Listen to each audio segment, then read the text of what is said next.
Ok, tengan ustedes muy buenas noches. Vamos a ver el día de hoy precisamente y hacer una pequeña explicación acerca de lo que viene a ser en este caso nuestra guía para poder elaborar un trabajo final de grado en la carrera de ingeniería financiera. Para ello, por supuesto, recuerden que yo les he subido esta guía y esta ustedes la tienen disponible, por supuesto, en lo que viene a ser nuestra aula virtual de la materia. Para ello, les recomiendo, por supuesto, que puedan ingresar y que puedan bajarse la guía. Ya esta guía está preestablecida con varios elementos que forman parte, en este caso, de lo que nosotros conocemos como normas APA. En ese sentido, vamos a ir, como quien dice, de llano y vamos a explicar lo que viene a ser, en este caso, nuestro contenido en cuanto a lo que viene a ser la carátula, empezando por supuesto por la carátula. En la carátula no vamos a seguir los preceptos establecidos en las normas APA, sino más bien los requeridos en este caso por la institución. Para ello, pues vamos a valernos en este caso de lo que viene a ser una carátula como tal, la identificación de lo que viene a ser nuestra universidad, facultad y la carrera en sí, más el logo de nuestra universidad. Y por supuesto, aquí ya entra algo que ustedes han podido apreciar y han podido ver lo que viene a ser en este caso nuestro título. El título debe estar relacionado íntimamente con lo que viene a ser nuestro objetivo, en este caso nuestro objetivo general, y este tiene que responder a las preguntas qué, cómo, para qué, cuándo y dónde.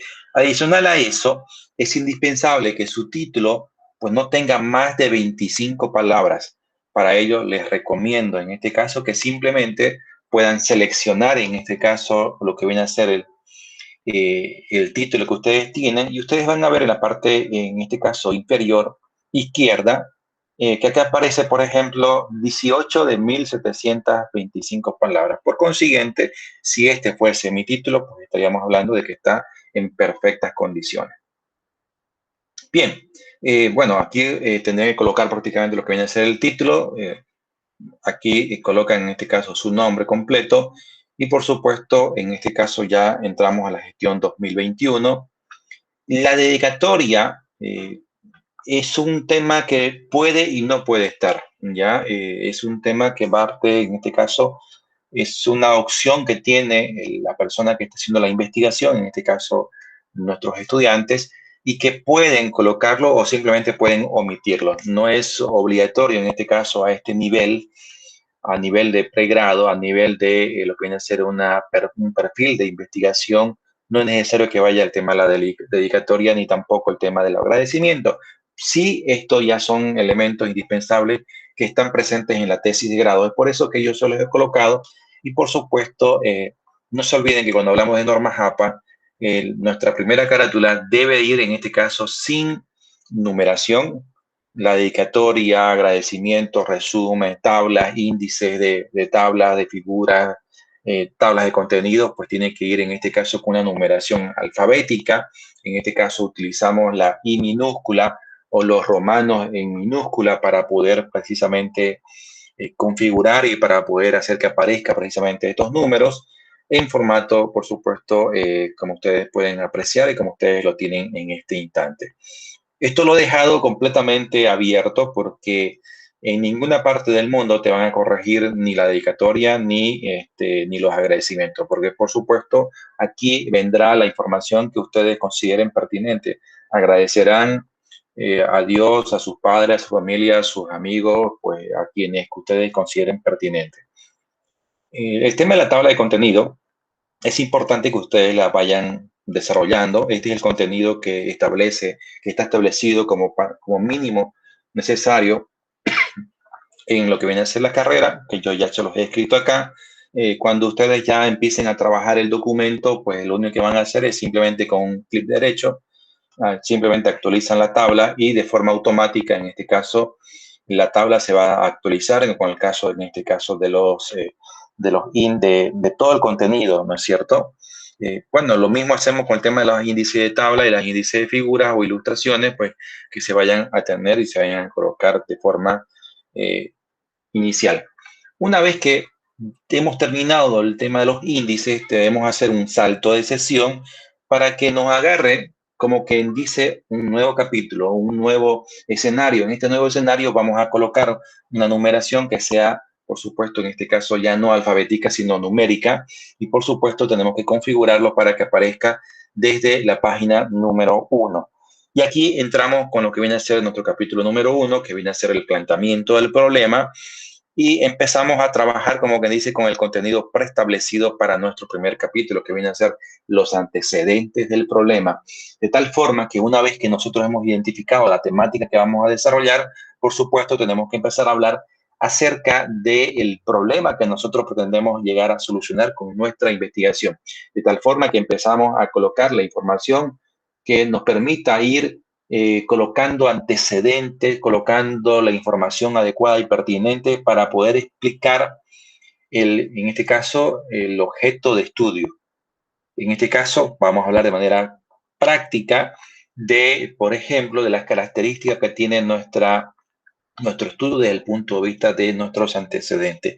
Metemos un poquito de información estadística, metemos un poquito de historia, pues desde cuando, si estuviéramos hablando, por ejemplo, acerca de un proceso de inflación o de un proceso de reducción o ampliación, en este caso de la mora, que tenga una organización, pues tendríamos que hablar precisamente acerca de eso. Desde cuándo en el mundo se habla de mora, cuándo por primera vez en el mundo se escribió algo o alguien investigó acerca del proceso de la mora y del impacto en una organización.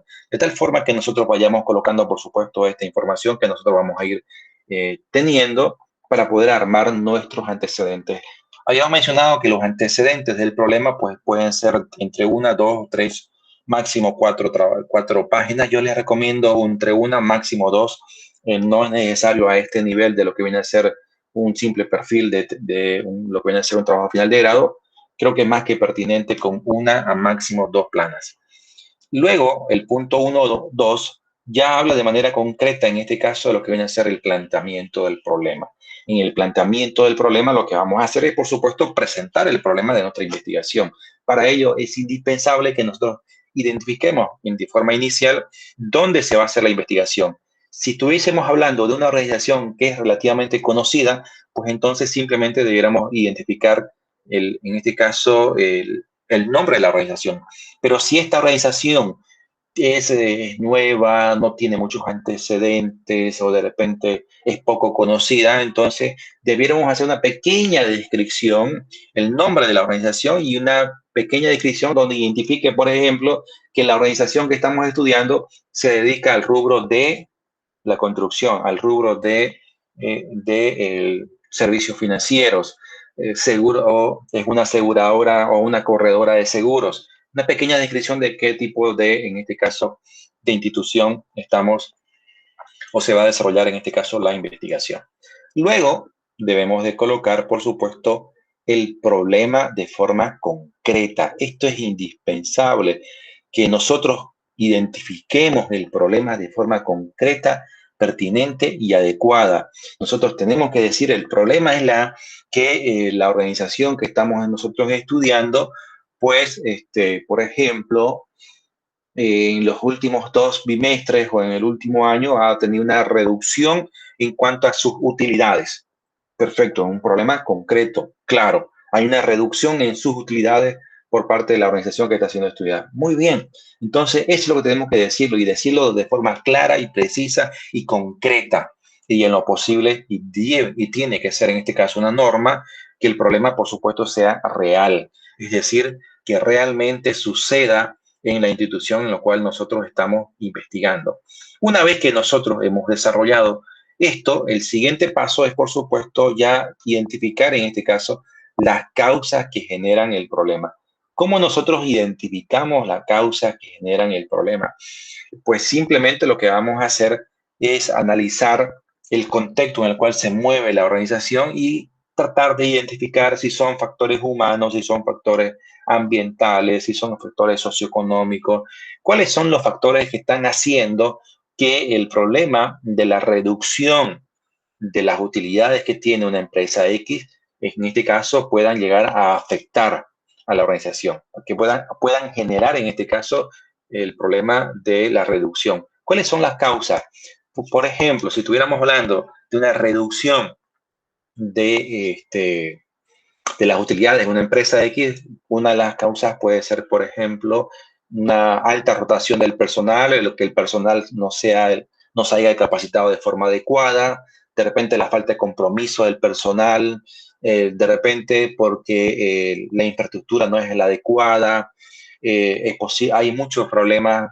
Uno de los principales puede ser, por ejemplo, la alta competencia en el rubro, el hecho de que no exista, por ejemplo, una gestión del marketing adecuada para poder promocionar los productos y los servicios que tiene la organización. Por ende, al no contar en este caso con una gestión del marketing adecuada o una gestión del análisis financiero de forma adecuada, pues trae como consecuencia en este caso un problema concreto que nosotros ya lo hemos identificado. Una vez que hemos hecho eso, las causas pueden ser varias, no necesariamente tiene que ser una, pueden ser dos, tres, cuatro, cinco o más, ¿ya? Eso es importante que nosotros lo podamos identificar. Una vez que hemos hecho esto, debemos de hablar en este caso del efecto que va a provocar nuestro problema a corto, mediano, largo y largo plazo. A corto plazo, ¿qué puede generar la reducción de las utilidades? Probablemente, por ejemplo, el incumplimiento o la escasez de recursos puede hacer que nosotros tengamos dificultades para poder pagar a proveedores, por ejemplo, a poder no se pueda pagar de repente a aquellas personas que se dedican a prestarnos cierta materia prima, incluso a mediano plazo de repente la organización tenga dificultades para poder las planillas, y bueno, y a largo plazo de repente si el problema persiste, pues probablemente la empresa tenga que declarar en quiebra y el cierre definitivo de la misma, ¿no? Entonces, este efecto o las consecuencias del problema en la organización tienen que ser descritas en lo que viene a ser un efecto a corto, mediano y largo plazo. Una vez, y esto es importante que yo lo había puesto acá, lo había resaltado, una vez que nosotros hemos hecho esto, fíjense que nosotros decimos, vamos a presentar el problema. El tema habla de manera concreta. El 1.2.1 de su guía dice presentación del problema. Muchas veces nosotros llegamos a cometer el error de decir, es por eso, presentamos el problema y decimos, es por eso que en esta presente investigación se pretende desarrollar tales y tales cosas. Jamás, jamás en el planteamiento del problema se debe de mezclar con una posible solución. Para ello, por supuesto, nosotros más adelante y de manera muy concreta en el 1, 2, 4 vamos a tener en este caso los objetivos de la investigación. Y ahí sí corresponde enunciar en este caso de manera concreta qué son o cuáles pueden ser en este caso los objetivos de la investigación. Bien, el 1.2.2 habla acerca de la formulación de las preguntas de investigación. Dentro de lo que viene a ser el planteamiento del problema, siguiendo los estipulados en este caso por el libro, nos estamos guiando, nosotros recuerden que nos guiamos en este caso por Metodología de la Investigación de Hernández Sampieri, que es uno de los libros más utilizados precisamente para poder desarrollar investigación. Entra el elemento de la formulación de las preguntas de investigación y es indispensable que nosotros sepamos precisamente enunciarlas de forma coherente y pertinente. Las preguntas de investigación están plenamente asociadas con el planteamiento del problema. Por supuesto que sí. Esto es como si fuese uña y mugre prácticamente. Las preguntas de investigación por supuesto, hay dos grandes categorías, lo que vienen a ser las preguntas sucesivas y la pregunta central de investigación. La pregunta sucesiva y todas las preguntas tienen que ir primero en forma de pregunta. Eso es indispensable. ¿Qué significa esto? Que puedan ser presentadas en forma de pregunta. Significa que nosotros, en este caso, dentro de lo que viene a ser la investigación, pues tengamos que, por supuesto, llegar y decir y colocar signos de interrogación. Esto es clave para poder determinar si es una pregunta o es simplemente una exclamación. Otra característica indispensable, otro requisito, es que se deba en este caso, de identificarse una variable independiente y una variable dependiente dentro de lo que viene a ser la formulación de la pregunta. ¿Qué implica la variable independiente? Habíamos mencionado que la variable independiente es aquella que puede generar un impacto, que puede afectar, que puede causar, ¿ya? Por ejemplo, el virus SARS-CoV-2, por ejemplo,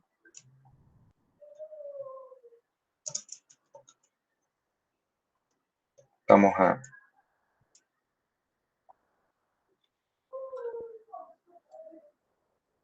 un poquito a reducirlos para que, por supuesto, entre en la pregunta.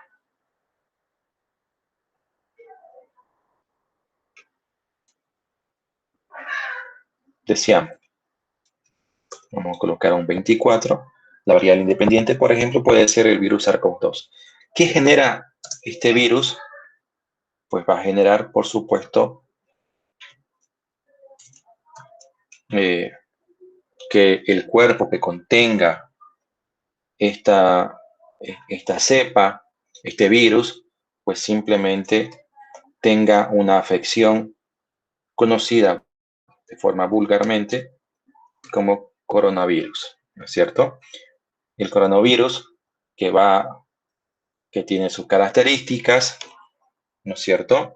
Que puede afectar a un organismo de manera diferente y que en función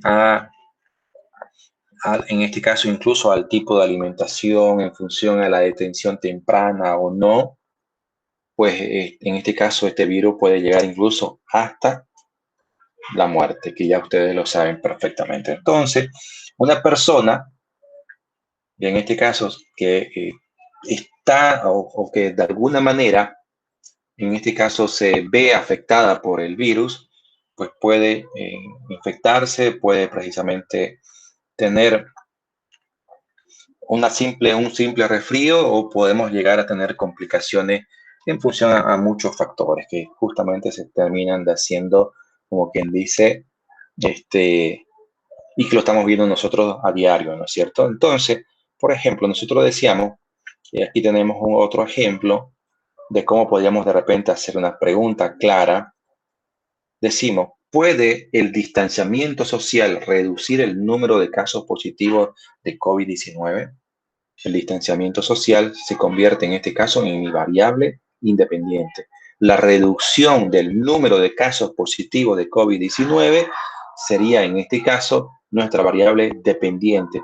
Estas serían las dos condiciones que debiera tener en este caso nuestras preguntas de investigación. Y por supuesto, vuelvo a insistir, cuando hablamos de las preguntas de investigación, como dice su nombre, son preguntas, por consiguiente, deben de estar formuladas como tal.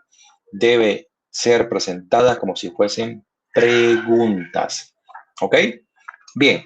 Luego pasamos al 1, 2, 3, que habla acerca de la delimitación. Y aquí nosotros vamos a hablar, por supuesto, de manera muy concreta de dos aspectos que son relacionados, tiempo y espacio, que son los esenciales en este caso. La delimitación espacial, pues va en este caso a describir donde nos va primero a contextualizar la investigación y luego, una vez que se haga la contextualización de la investigación, nos va a permitir definir de forma clara y concreta dónde exactamente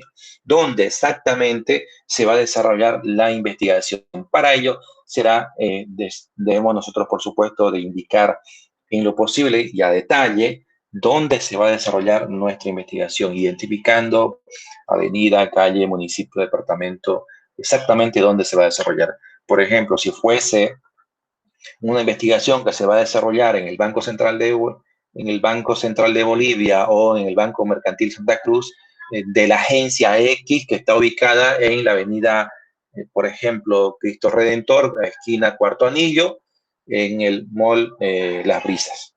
¿Ok? Ya si queremos incluso ser más concretos, incluso más finos, pues incluso colocar el número de la oficina que corresponde en este caso a esta institución. La delimitación temporal habla, por supuesto, del tiempo, en el periodo en el cual se va a desarrollar nuestra investigación. Y esto tenemos que ser bien claros. Aquí, cuando nosotros decimos el periodo en el cual se va a desarrollar o se desarrollará, en este caso, el proyecto de forma clara, nosotros vamos a tomar dos elementos indispensables. Por ejemplo, para que lo tomemos muy en cuenta, ¿Se puede hacer una investigación a futuro? Por supuesto que sí. En el caso de que nosotros, por ejemplo, hagamos un plan de negocio. Si nuestro trabajo de final de grado consiste en la elaboración de un trabajo, de un plan de negocios, por supuesto que puede ser en este caso a futuro. Por ende, cuando hacemos un plan de negocio decimos que este es una planeación. Por ende, nosotros debemos tomar como mínimo, en este caso, 5 años de periodo en el tiempo para poder determinar la viabilidad económica y financiera para que se pueda, en este caso, instaurar o colocar una organización como tal, ¿no es cierto? Entonces, pues podemos, por supuesto, nombrar y decir que esta se va a desarrollar en un periodo X de tiempo. En el caso de que tuviéramos nosotros, por ejemplo, que hacer referencia a la salud financiera que tiene una organización X, basándonos, por supuesto, en los análisis financieros, balances y otros que nos puedan facilitar en la organización donde nosotros estamos haciendo la investigación, pues en este caso, de manera muy concreta, por supuesto que nosotros tendríamos que utilizar datos que ya han fenecido, porque no se obtienen estados de resultados de la gestión 2022. ¿No es cierto? Tenemos que obtener los estados de resultados pues, de la gestión 2019, 2020, en el caso que ya estén listos. Muchas de las organizaciones recién, incluso pasaron 2021 del nuevo año, que recién en este caso presentan sus estados financieros. Es motivo por el cual no los he colocado, por ejemplo. ¿Ya? Entonces, es indispensable que nosotros diferenciemos y tengamos muy en cuenta el tipo de investigación que nosotros vamos a desarrollar y definirlo, por supuesto, en lo que viene a ser la delimitación. Fíjese que nos permite la delimitación, como ya habíamos precisamente visto cuando estábamos desarrollando las diferentes unidades. La delimitación nos permite contextualizar, nos permite precisamente hacer que nuestra investigación sea, en este caso, sea real, sea una investigación que sea fácilmente desarrollable. Pasamos al 1.2.4, que habla acerca de lo que viene a ser los objetos de la investigación y los objetivos de la investigación, pues pueden ser, por supuesto, dos, el objetivo general y el objetivo específico. El objetivo general, en este caso, es la meta final a la cual se pretende desarrollar, el por qué se va a desarrollar una investigación. Este siempre tiene que ser uno. En cambio, los objetivos específicos pueden ser varios, pueden ser dos, pueden ser tres, pueden ser cuatro, pueden ser cinco, pueden ser más. ¿Cuáles son las características y qué yo les recomiendo utilizar para poder formular, en este caso, un objetivo general? Como ya lo habíamos visto nosotros durante la clase, pues es prácticamente utilizar, en este caso, la taxonomía de Bloom. Es indispensable que nosotros utilicemos, que sepamos los diferentes niveles del conocimiento para poder elegir un verbo que sea adecuado y pertinente para el tipo de investigación. No se olviden que esto es clave, esto es importantísimo, porque si nosotros colocamos un verbo sin haber, incluso sin saber qué nivel de conocimiento corresponde, pues de repente podemos estar, como quien dice, creando, y la palabra crear, por supuesto, o el verbo crear, pues muy bonito para colocarlo, ¿no es cierto? Pero si nosotros no demostramos durante el desarrollo de la investigación que hemos creado algo y mostramos sus funciones y mostramos cómo su característica y cómo se va a desarrollar y qué sé yo, fíjense, crear, pues como quien dice, pareciera ser algo que solamente lo puede hacer Dios. Entonces, es importante que nosotros sepamos y manejemos correctamente los verbos que vamos a utilizar y que tomemos muy en cuenta, por supuesto, los 5 requisitos que son parte de lo que viene a ser una investigación. Debe hablar, por supuesto, de el qué, que es el crear, ¿no es cierto? El qué, el cómo, el para qué, el cuándo y el dónde.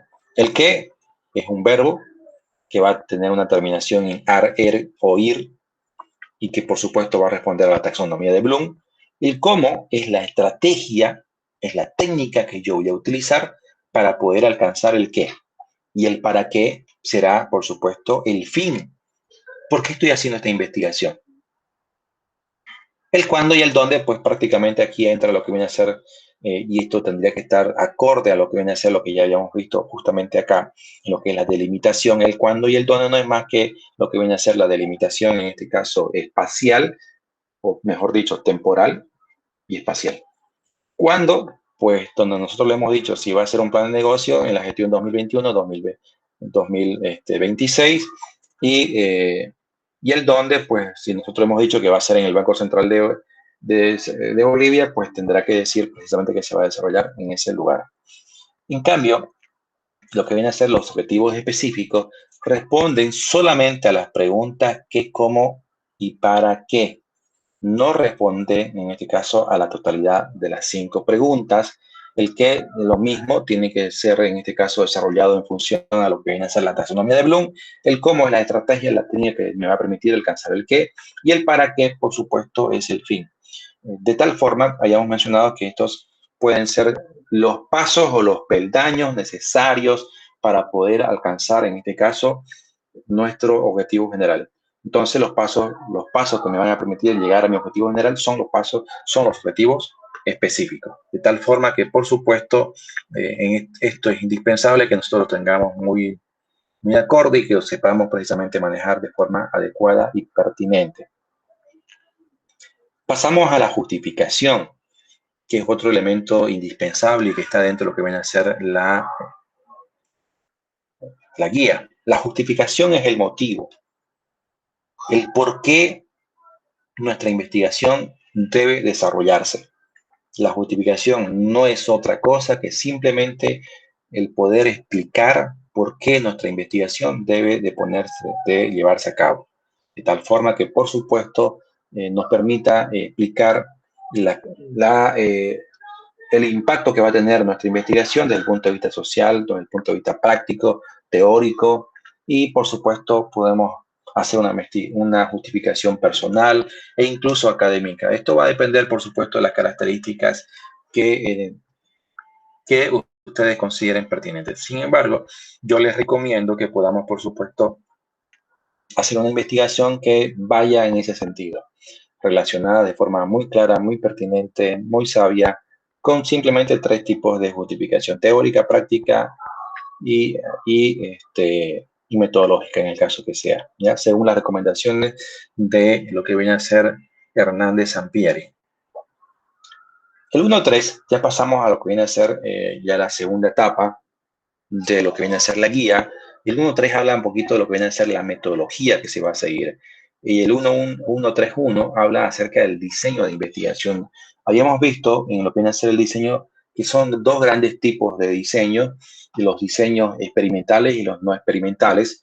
De ahí que dentro de los experimentales, por ejemplo, tenemos 3 grandes subdivisiones: los puros, los experimentales, los cuasi experimentales, ¿no es cierto? Y dentro de lo que viene a ser y los experimentales propiamente dicho, y los no experimentales. Y dentro de estos no experimentales tenemos, por supuesto, en este caso, los longitudinales y los transversales o los transaccionales. Entonces, en función a las características de nuestra investigación, nosotros vamos a definir si estos son transaccionales o si son longitudinales. Los transaccionales nos dicen en este caso que hacen una medición en un solo momento. Por ejemplo, cuando nosotros hacemos una investigación, hacemos un plan de negocio, es importante que nosotros levantemos información de primera mano. Para ello, vamos a levantar, por ejemplo, una encuesta y la encuesta se la levanta en un solo momento. Entonces, si fuese un plan de negocio, debiéramos utilizar un diseño no experimental, transaccional, que probablemente sea descriptivo, que probablemente sea correlacional. Eso va a depender mucho, en este caso, de las características de cada trabajo en sí. Este tipo de diseños, los transaccionales, son los más, en este caso, los más utilizados y los más pertinentes para el desarrollo de nuestro trabajo de investigación, ¿ya? Nosotros no hacemos diseños experimentales, por ejemplo. Eso para que tomemos muy en cuenta. Bien, el tipo de investigación, pues habíamos dicho que cuando nosotros desarrollamos una investigación que tiene un enfoque cuantitativo y por ende, por supuesto, este tipo de trabajo pues, puede ser o descriptivo o exploratorio o explicativo o correlacional. Nosotros tendríamos que definir cuál de estos 4 subtipos de alcance de investigación corresponden en este caso a nuestro trabajo, y en función a eso, por supuesto, nos va a permitir de manera muy clara y muy precisa poder definir el tipo de investigación que corresponda. Una vez que hemos hecho eso, en el 1.3.4 definimos lo que viene a ser las fuentes de investigación. Ya habíamos mencionado que, por supuesto, existen ciertas características y diferencias entre lo que vienen a ser las fuentes primarias, por ejemplo. Las fuentes primarias, cuando nosotros desarrollamos nuestro marco teórico, en este caso se convierten en aquellos elementos que estén o presenten información de forma completa, como por ejemplo los libros. Y, eh, por supuesto, las secundarias son, por ejemplo, el Google, aquella información que se encuentra en forma resumida, ¿no es cierto? En cambio, cuando nosotros desarrollamos la parte metodológica, que es donde estamos nosotros desarrollando, lo que nosotros estamos viendo en este instante, pues nosotros vamos a ver, y este es la pertinente, este es el adecuado en este caso, es que para el diseño metodológico, las fuentes primarias son en este caso aquellas como las encuestas, las entrevistas, aquellas que nosotros como investigadores podemos desarrollar para poder precisamente encontrar información que nos permita contrastar nuestros objetivos que nosotros hemos desarrollado en nuestra investigación. Y las fuentes secundarias son aquellas que ya han sido prediseñadas o preelaboradas, por ejemplo, por el Instituto Nacional de Estadística, por el Banco Central de Bolivia o por cualquier otra organización que ya haya trabajado la información que nosotros requerimos. Entonces, esto para que lo podamos precisamente tomar muy en cuenta. Las fuentes secundarias en este caso, pues se convierten en este caso, como habíamos mencionado, datos estadísticos generados por el INE eh, o, o, simplemente, por ejemplo, los estados de resultados de la gestión 2019 de la organización X. Como esto no lo hemos hecho nosotros, pues ya se convierte en este caso en una fuente secundaria. La fuente primaria, aquella que nosotros como investigadores desarrollamos e implementamos. La fuente secundaria, aquella que ya está elaborada o prediseñada de forma anticipada. Luego entramos un poquito a lo que viene a ser la descripción del ámbito de investigación. Aquí ya empezamos a describir las características, en este caso climatológicas, climáticas de la zona, que nos permitan, por supuesto, o ambientales, nos permitan hacer una pequeña descripción del ámbito precisamente donde se desarrolla la organización, su característica. Vamos a hablar un poquito ya de manera muy concreta, en este caso, de la recolección de información. Para ello ya empezamos a definir el tamaño de la población, el método de muestreo. Empezamos a definir, por supuesto, en este caso, si vamos a utilizar un muestreo probabilístico o no probabilístico, si va a ser probabilístico, si va a ser al azar simple, si va a ser sistemático. Nosotros tendremos que ya ir definiendo en esta parte el método de estudio y, por supuesto, colocar en este caso la fórmula que nos van a permitir determinar, en este caso, la muestra con el porcentaje, por supuesto, de error, con el porcentaje o el nivel de confianza que se va a desarrollar y el porcentaje de error que se vaya a cometer. Y por supuesto, luego vamos a hacer en este caso lo que viene a ser la elaboración y aplicación de las técnicas y instrumentos de recolección de información.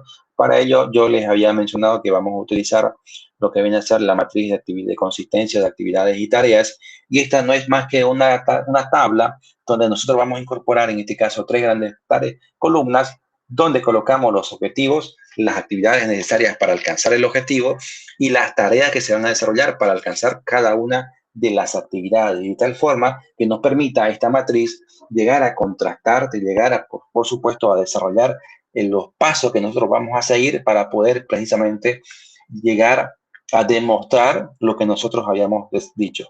¿Ok?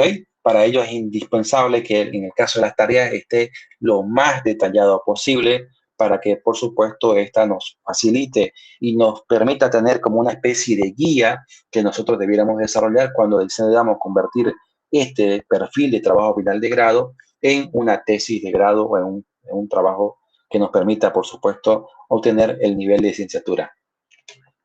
El plan de recolección y de datos nos va a permitir, por supuesto, una descripción de cómo nosotros vamos a desarrollar nuestra investigación desde el punto de vista, en este caso, de la información que nosotros vamos a tabular, que nosotros vamos a ordenar y, por supuesto, que nosotros vamos a hacer un análisis estadístico utilizando, por supuesto, un elemento que es clave. Por ejemplo, un software estadístico que es muy utilizado y que si ustedes lo saben utilizar, pues de repente les va a servir muchísimo para el desarrollo del análisis estadístico de su trabajo, que es el SPSS. ¿Ya? Ustedes pueden, por supuesto, utilizar el software estadístico que ustedes vean por pertinente en el desarrollo de un trabajo de investigación, aquel trabajo que para ustedes sea bastante útil. Y el análisis cuantitativo y cualitativo de la información, pues aquí hacemos una descripción de que si nuestros datos van a ser, en este caso, si nosotros vamos a hacer un análisis de las medidas de tendencia central, entonces tendríamos que decir, por ejemplo, que vamos a hacer una descripción de la media, la moda y la mediana, ¿no es cierto? Si van a hacer, o si vamos a hacer en este caso otro tipo de análisis, pues análisis de covarianza y otras, tendríamos que hacer una descripción y por supuesto hacer, identificar en este caso su característica de la medición y en este caso, como ustedes están viendo acá, tendríamos que colocar, por supuesto, las fórmulas que corresponden al proceso de trabajo que se va a analizar. Y prácticamente acá concluye su trabajo. Sin embargo, en el tercer apartado tenemos una tabla de contenido o un índice tentativo por capítulos de su trabajo. Ya una vez que ustedes decidan convertir este perfil en una tesis de grado. Por ello, por supuesto, debería de tener, por ejemplo, la carátula, agradecimientos, dedicatoria, índice de contenido, resumen. Capítulo número 1 debería estar la introducción, el 1.1, lo que viene a ser, ¿no? Qué sé yo. Y así aquí empezamos a hacer una descripción. Por ejemplo, pues aquí tendría que estar capítulo número 1, planteamiento de problema, 1.1, antecedente, 1.2, planteamiento de problema, 1.2.1, presentación, 1.2.2, formulación. Aquí tendríamos que hacer un índice tentativo, incluyendo, por supuesto, el capítulo número 2, que viene a ser el marco teórico, el capítulo número 3, que es el diagnóstico que se va a desarrollar de nuestra realidad, aquí con los principales elementos que se van a tomar muy en cuenta, el capítulo número 4 con el tema de la propuesta en el caso de si corresponde, y por supuesto concluimos con lo que viene a ser las conclusiones y las recomendaciones, bibliografía y anexo. El cronograma de nuestra investigación es indispensable que nosotros la podamos desarrollar y que debemos de colocarla tomando muy en cuenta lo que habíamos descrito en lo que viene a ser la organización, perdón, precisamente lo que